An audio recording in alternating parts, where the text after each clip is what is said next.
Mateus capítulo 7, abra sua Bíblia, versículos 24 ao 27. Essas aqui são as últimas palavras do Sermão do Monte, ou Sermão da Montanha, quando Jesus então começa a pregar esse sermão, no capítulo 5. Então a multidão se assenta e Jesus começa a ensinar-lhes. E aqui ele traz as últimas palavras deste sermão que ele está ensinando o povo. E ele diz assim, no versículo 24, capítulo 7 de Mateus, versículo 24: Todo aquele, pois, que ouve estas minhas palavras e as pratica, será comparado a um homem prudente que edificou a sua casa sobre a rocha. E caiu a chuva, transbordaram os rios, sopraram os ventos e deram com ímpeto contra aquela casa, que não caiu, porque fora edificada sobre a rocha. E todo aquele que ouve estas minhas palavras e não as pratica, será comparado a um homem insensato que edificou a sua casa sobre a areia. E caiu a chuva, transbordaram os rios, sopraram os ventos e deram com ímpeto contra aquela casa, e ela desabou, sendo grande a sua ruína. Oremos. Pai Celestial, em nome de Jesus, nós que aqui estamos em culto ao Senhor, onde nós cremos, Pai, que a presença bendita do Teu Espírito está aqui. Nós cremos nisto.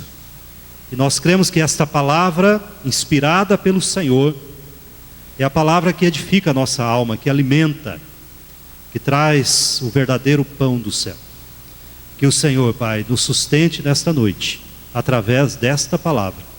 É o que oramos em nome de Jesus. Amém, Senhor.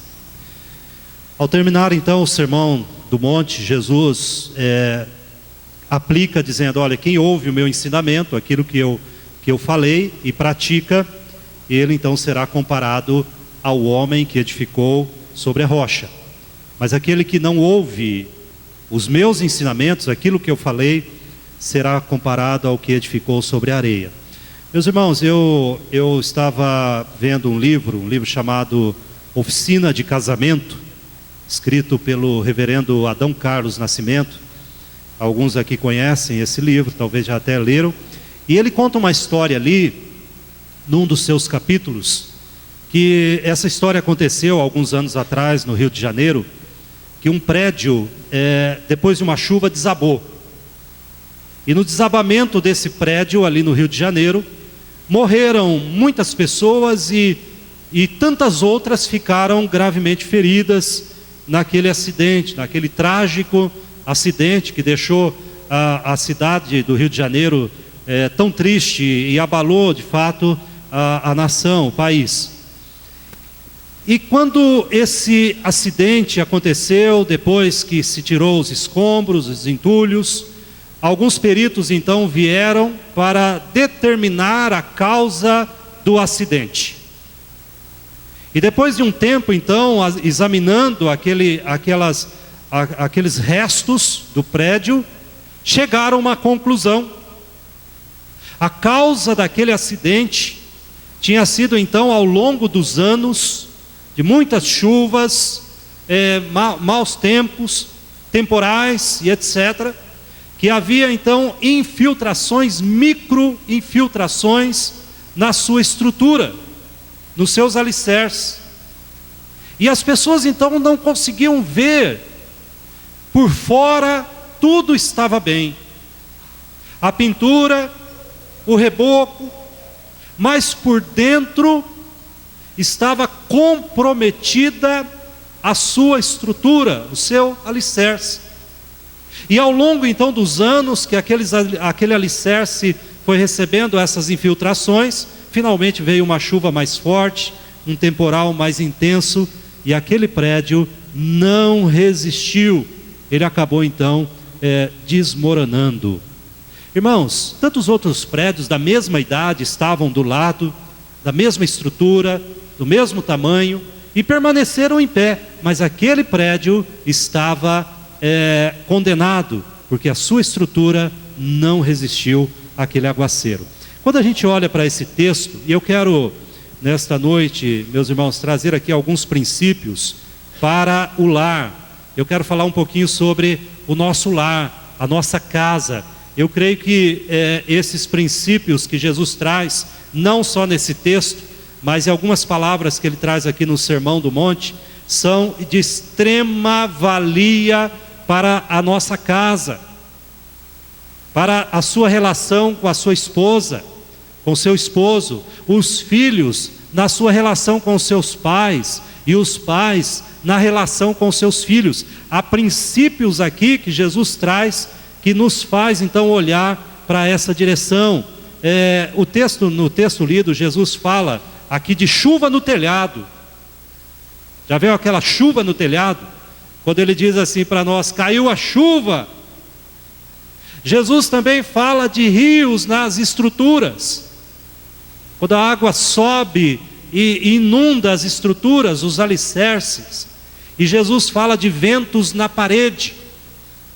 Quando sopra o vento na parede da casa.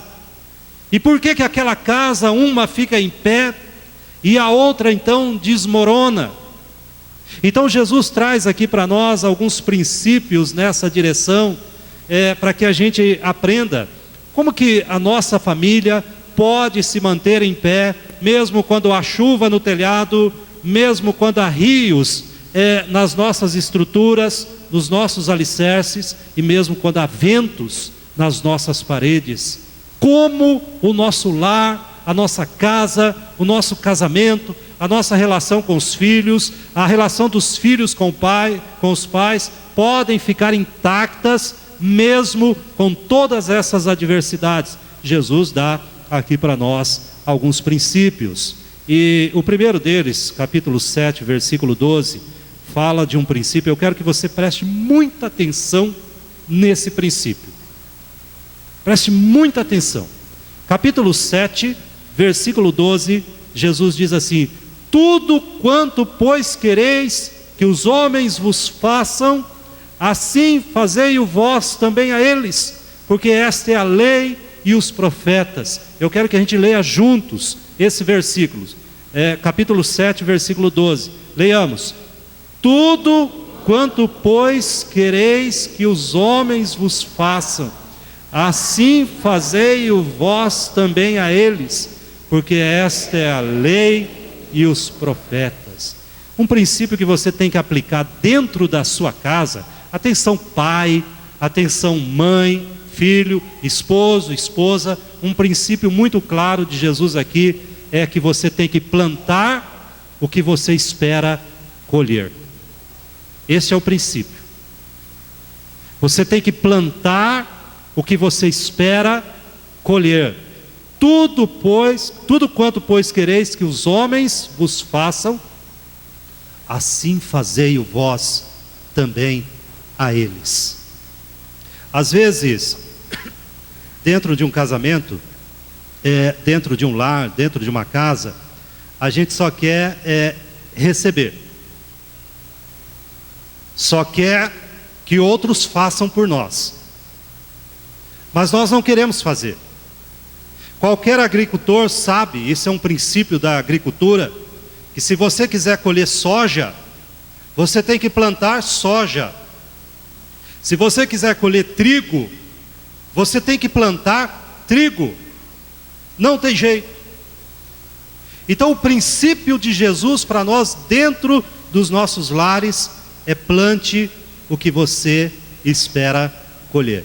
Às vezes o marido quer que a esposa seja carinhosa com ele. Então o que ele deve fazer? Se ele quer colher isto, ele tem que plantar isto. Não há outro caminho. Às vezes a esposa quer que o marido seja compreensivo com ela. Então o que ela tem que fazer?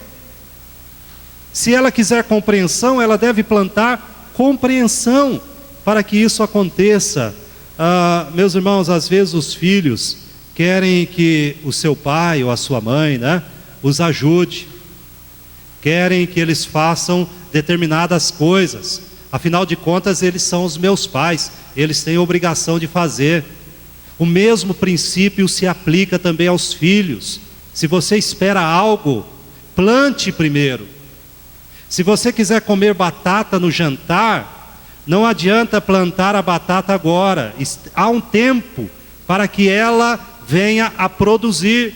Plante, regue, que você vai colher. Esse é um princípio que Jesus traz aqui para nós. Um bom marido fará da sua esposa uma boa esposa.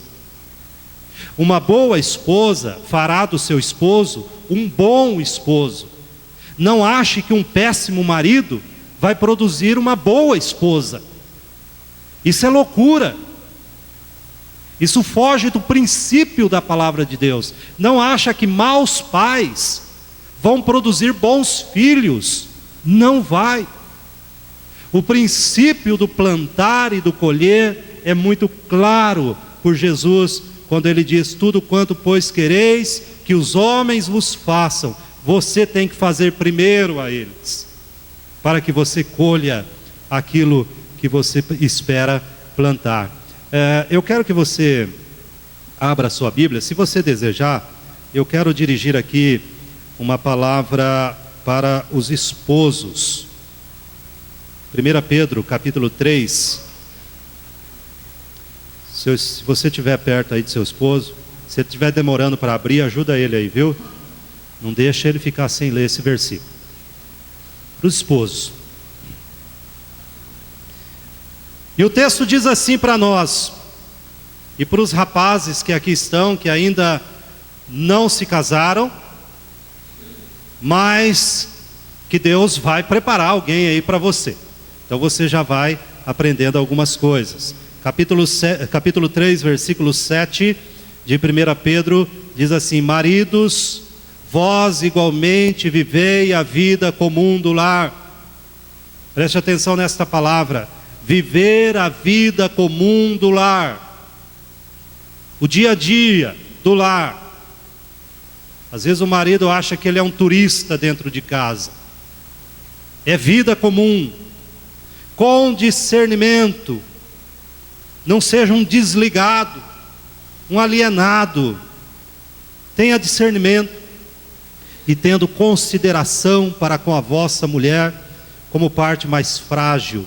Tratai-a com dignidade, porque sois juntamente herdeiros da mesma graça de vida. Ele fala o porquê: para que não se interrompam as vossas orações. Meus irmãos, esse é um princípio básico da palavra de Deus. A palavra de Deus, agora eu quero me dirigir aqui aos filhos. Efésios capítulo 6, abra sua Bíblia aí. Efésios capítulo 6, versículos de 1 a 3. Bons filhos farão de seus pais bons pais. Não fique esperando: o dia que meu pai for um bom pai, eu serei um bom filho. Isso não é bíblico. Bons filhos farão de seus pais bons pais. Efésios 6, principalmente os filhos que já têm discernimento, têm conhecimento da palavra de Deus, eles podem aplicar isso na sua vida. Vamos ler todos juntos, Efésios 6, de 1 a 3. Leiamos. Filhos,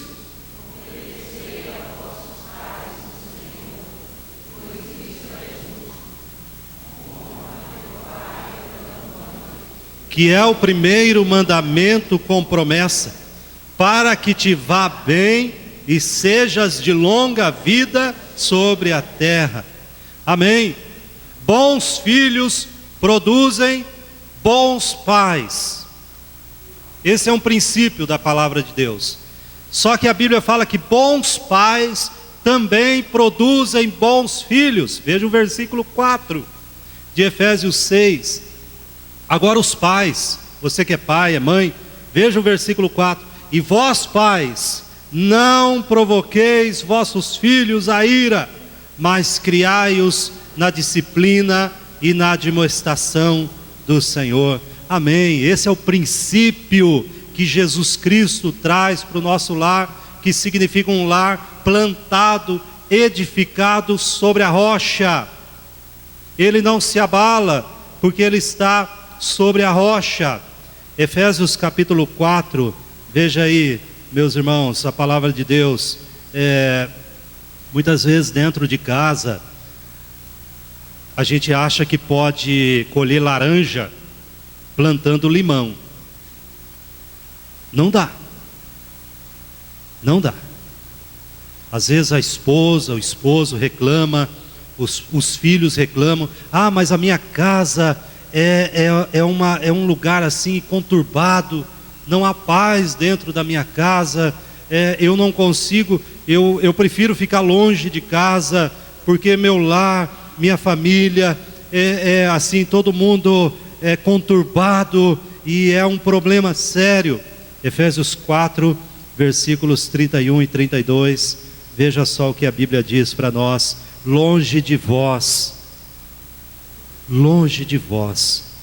toda amargura e cólera e ira e gritaria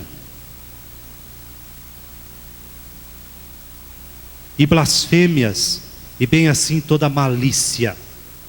Antes sede uns para com os outros, olha só, benignos, compassivos, perdoando-vos uns aos outros, como também Deus em Cristo vos perdoou. Às vezes, meus irmãos, a gente não tem paciência uns com os outros. Às vezes o simples pedir na mesa para passar uma manteiga para o outro é um motivo de briga. Nós não podemos colher laranjas se nós plantamos limões. É a Bíblia que vai dizer isso. Se você quiser algo, plante primeiro. Esse é o princípio de Jesus Cristo para a nossa vida, para a nossa família, para o nosso lar. Paulo, quando ele escreve lá em 2 Coríntios capítulo 9, versículo 6, ele mesmo vai dizer para nós aqui o seguinte: o que semeia com fartura, vai ceifar como? O que semeia com fartura, com abundância, ceifará. O que semeia com fartura, com abundância, colherá. Então, o que nós temos colhido dentro da nossa casa, o que nós temos plantado dentro da nossa casa? Irmãos, uma casa solidamente edificada pelo Senhor sobre a rocha, ela pode ter chuva no telhado, ela pode ter alagamento nos alicerces, e ela pode ter vento nas paredes, que ela não cai, que ela está edificada sobre a rocha. E isso é possível para a sua família, e isso é possível para a minha família, se ela estiver edificada na rocha. E quem é a rocha? A Bíblia não deixa dúvidas de quem é a rocha, porque a rocha é Jesus. Ele é a pedra pelo qual a nossa família pode ser estruturada. Então esse é o primeiro princípio. Eu quero dar aqui um outro princípio do ensinamento de Jesus, quando primeiro ele fala então, olha, plante o que você espera colher. Se você for embora para casa e não lembrar nada, lembra desse princípio: plante o que você espera colher. Um segundo princípio de Jesus é o seguinte: ele fala sobre o perdão. Só que ele fala sobre o perdão restaurador, o perdão terapêutico. Então, nos ensinos de Jesus, principalmente na sua oração, a oração do Pai Nosso, Jesus Cristo vai dizer para nós assim que se você quiser ser perdoado, você precisa perdoar. Esse é o princípio do ensino de Jesus. E quando Pedro então pergunta para Jesus sobre perdão baseado em estatística, lá em Mateus 18, Pedro chega para Jesus e pergunta assim: Jesus, quantas vezes eu devo perdoar? 7 vezes? Pedro lança uma estatística. E Jesus, como se respondesse a Pedro: já que você quer estatística, eu vou te dar uma boa estatística. Pedro, eu não te digo 7 vezes, mas perdoe 70 vezes 7. Se você quer estatística, perdoe 70 vezes 7. E Jesus está falando do perdão diário, porque Pedro está se referindo a isso. Se todos os dias alguém, a mesma pessoa, vier até mim e me ofender de alguma forma, e eu tiver que perdoá-la, Senhor, quantas vezes eu devo perdoá-la? 7 no dia. E Jesus diz: não, Pedro, pode aumentar isso, perdoe 70 vezes 7. Ou seja, não tenha limites para o perdão, porque eu não tenho limites para te perdoar. Irmãos, quando a chuva cai sobre o telhado da nossa casa, do nosso lar, do nosso casamento, quando o rio atinge os alicerces do nosso casamento, da nossa casa, do nosso lar, da nossa família, da nossa relação com filhos e pais, e quando o vento frio atinge as paredes, em que alicerce nós estamos? Em que alicerce nós estamos? E se nós, meus irmãos, não percebermos que o perdão tem que fazer parte da família, não adianta um ficar jogando a culpa no outro.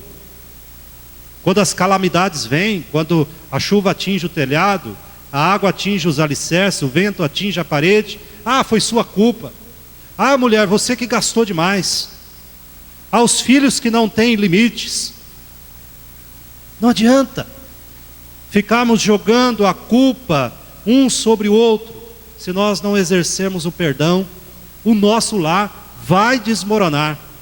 Você pode até continuar vivendo debaixo do mesmo teto, mas os pais já não têm mais relação com os filhos, o esposo e a esposa já não têm mais cumplicidade, estão debaixo do mesmo teto, mas estão distantes, se o perdão não for uma realidade dentro daquela casa. E a gente sabe, meus irmãos, que para nós cristãos, nós que cremos em Jesus, perdão não é uma opção, é uma obrigação. É uma obrigação. É uma demonstração que nós confiamos na justiça divina. É isso. Então, dentro de uma casa, eu tenho que ter a ideia de que eu preciso perdoar e eu preciso ser perdoado também. Isso é um fato. Mas o perdão restaurador, meus irmãos, é mais do que um simples perdão. Ele não é só um perdão. Porque existem muitos tipos de perdão. Eu quero falar sobre o perdão da covardia.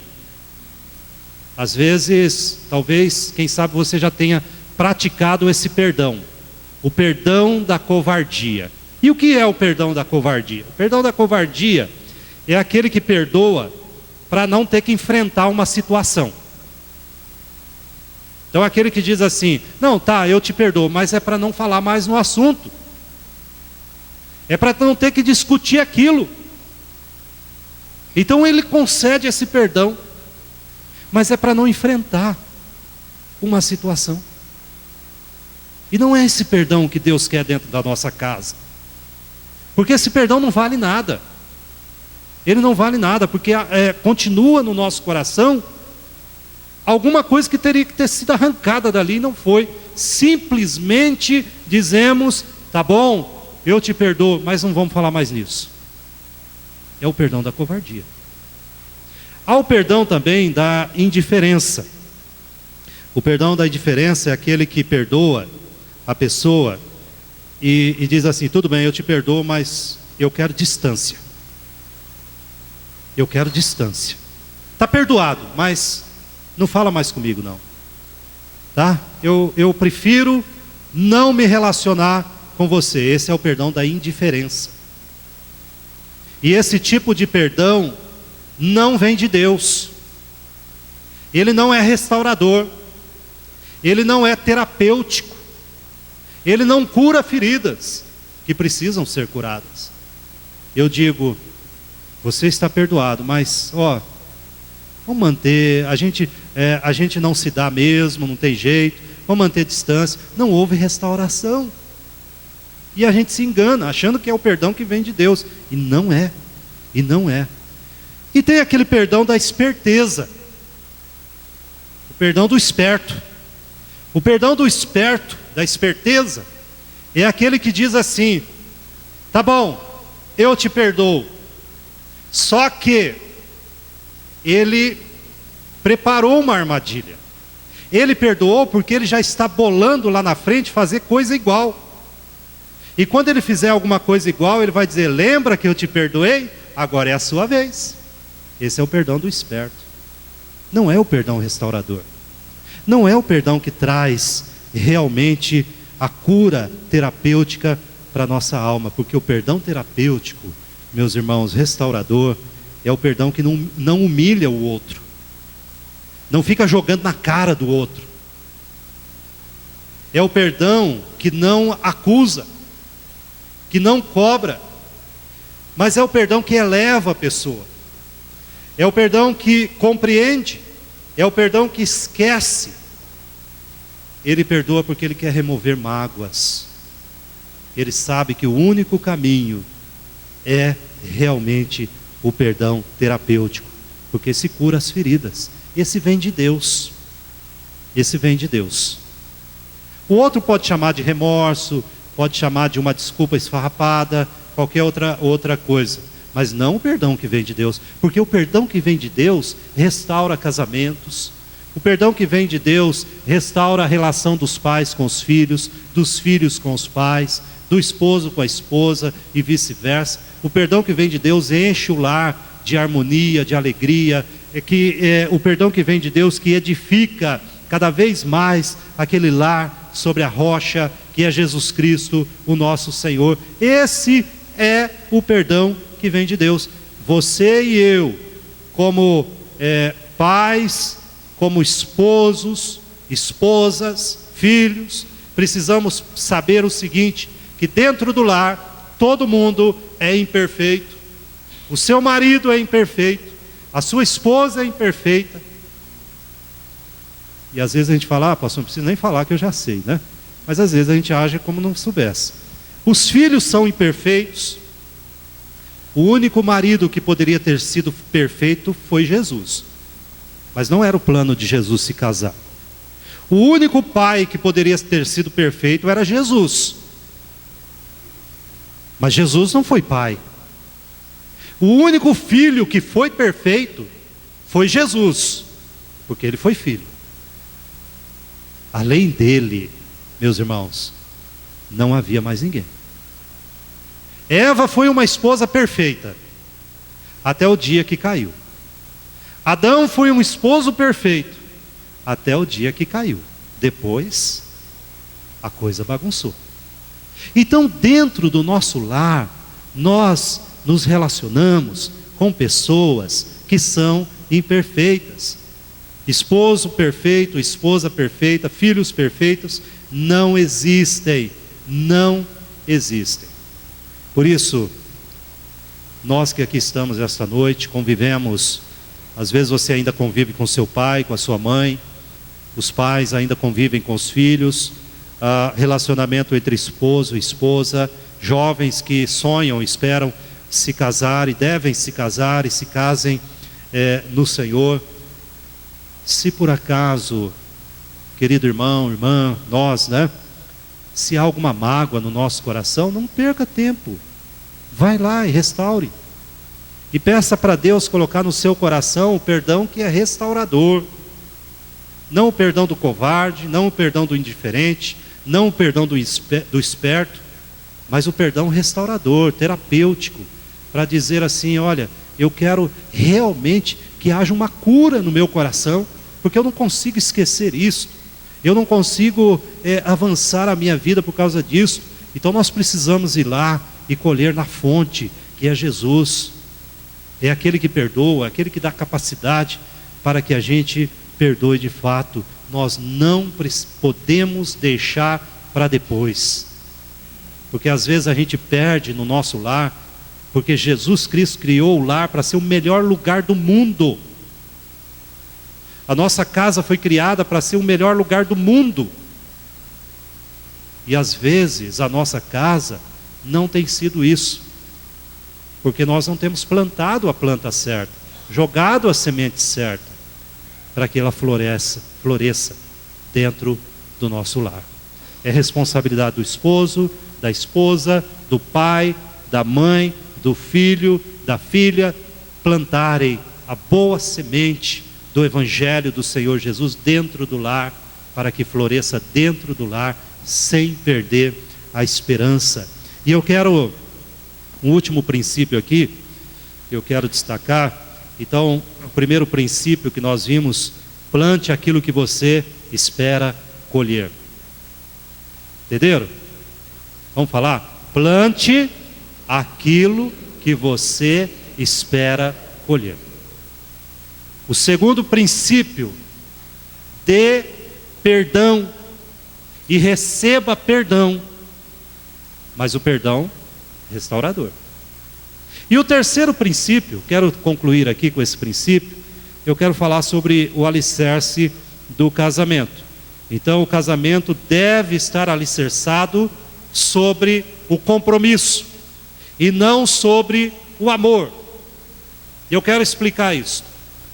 O mundo nos levou a entender e convenceu alguns de que um lar é edificado sobre o amor. Um casamento é edificado sobre o amor. Então, se o amor acabar, se o esposo um dia acordar e olhar para sua esposa e falar assim: sabe de uma coisa, eu não amo mais essa mulher. E se não há amor, não há casamento. Tchau, você para o seu lado e eu para o meu. Então o mundo nos levou a entender que casamento, relacionamentos, pressupõe amor. E quando fala assim amor, fala de algo, de um sentimento. A Bíblia vem e nos diz assim: não, você começa pelo lado errado. Não é aí que começa. É o compromisso, é a aliança. Quando um homem se compromete com uma mulher, e quando uma mulher se compromete com um homem, então há uma bênção de Deus ali, há uma bênção do Senhor. E esse princípio, Jesus fala sobre ele, que é a base do casamento. E Jesus, num diálogo ali com alguns fariseus, eu quero que você, se quiser abrir a sua Bíblia, em Mateus 19, versículos 3 a 6, Mateus 19, versículos 3 a 6, os fariseus perguntam para Jesus o seguinte, veja só, Mateus 19, no versículo 3, é lícito ao marido repudiar a sua mulher por qualquer motivo? Então nós podemos colocar aí o seguinte: acabou o amor, ou qualquer outro motivo. E Jesus responde: não tendes lido que o Criador, desde o princípio, os fez homem e mulher, e que disse: por esta causa deixará o homem pai e mãe. Que causa é esta? Que causa é esta? É que Deus criou um homem e uma mulher e determinou que eles vivessem em compromisso. Por isso, por esta causa, deixará o homem pai e mãe e se unirá à sua mulher, tornando-se os dois uma só carne, de modo que já não são dois, porém uma só carne. Portanto, o que Deus ajuntou, não separe o homem. Deus não criou pessoas, Deus não criou um homem e uma mulher e estabeleceu que eles vivessem juntos para que qualquer coisa os separasse. Jesus Cristo fala que isso é a dureza do nosso coração. E uma das coisas que nós estamos cada vez mais, eu falo a igreja, né, de forma geral, sendo convencidos por uma filosofia de amor mundana e não bíblica, é de que o amor é um mero sentimento. Então, se o amor for embora, você vai manter um casamento para quê? E eles não entenderam. E muitos de nós não temos entendido isso. E temos então casamentos fracassados, desilusões, rompimentos, porque não perceberam que antes de tudo há um compromisso feito aos pés do Criador, de que um homem e uma mulher se uniriam. Agora, onde entra o amor? O amor nasce do compromisso, porque o amor dá beleza ao casamento. O amor não segura o casamento, o que segura o casamento é o compromisso. Mas o amor floresce o casamento, o amor embeleza o lar, o amor embeleza a família. Se dentro de uma família há apenas compromisso, se entre um homem e uma mulher há apenas compromisso, eles podem levar o seu casamento, mas sem o amor não há brilho, não há vida. Sem o amor é como uma noite sem lua, não há beleza. Por isso que Jesus Cristo fala que o verdadeiro amor que nasce do compromisso jamais acaba. Porque quando os ventos batem na parede, quando as águas vão para os alicerces, inundam os alicerces, e quando a chuva bate no telhado, cai no telhado, falando das adversidades da vida, nós temos o compromisso a nos segurar até que o tempo amaine, até que o sol saia, até que as coisas melhorem, e nós continuamos a caminhar em direção ao nosso lar celestial. Meus irmãos, nós temos tido muitos lares, nossos lares às vezes passam por dificuldades, por problemas, nossas convicções são postas à prova, mas o Senhor reserva para nós um lugar maravilhoso, e esse lugar você não precisa procurar do outro lado do mundo, você não precisa fazer viagens mirabolantes e caras, não precisa pagar uma lua de mel super cara para novamente reativar alguma coisa dentro do casamento. Não, você não precisa disso. Mas o que nós precisamos é realmente plantar dentro do nosso casamento, dentro da nossa casa, dentro do nosso lar, a semente correta, a semente do Evangelho. Porque nós vamos colher coisas maravilhosas. Porque às vezes, irmãos, a gente não tem, talvez você não tenha colhido dentro do seu casamento o que você poderia. Os pais devem plantar um melhor relacionamento com seus filhos, porque logo eles vão sair de casa. Aqueles que já saíram e não tiveram um bom relacionamento dentro de casa, ainda há tempo de reconstruir isso.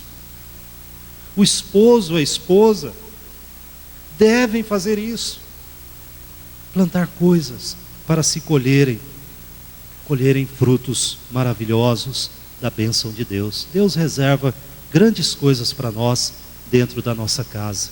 A Bíblia fala que quem encontra uma esposa, encontra a vida. Quem tem pai, quem tem mãe, tem uma bênção dentro da sua casa. E às vezes a gente tem perdido isso. E Deus quer te abençoar dentro do seu lar. Às vezes a gente pensa assim: se eu conseguir um emprego melhor, eu vou ser mais feliz. E Deus está falando para a gente assim: meu filhinho, eu já te dei tudo o que você precisa para ser feliz. E você olha para lá e para cá, mas onde está, Senhor? Está dentro de um cofre com algum segredo? E a gente não percebe que Ele nos deu a nossa casa, o nosso lar. E se você ainda não tem o rapaz solteiro, a moça solteira, né? Deus vai te dar. Comece a orar por isso. Por um homem de Deus, por uma mulher de Deus, para edificar um lar de Deus. E ali você encontrará a alegria, a paz e a satisfação.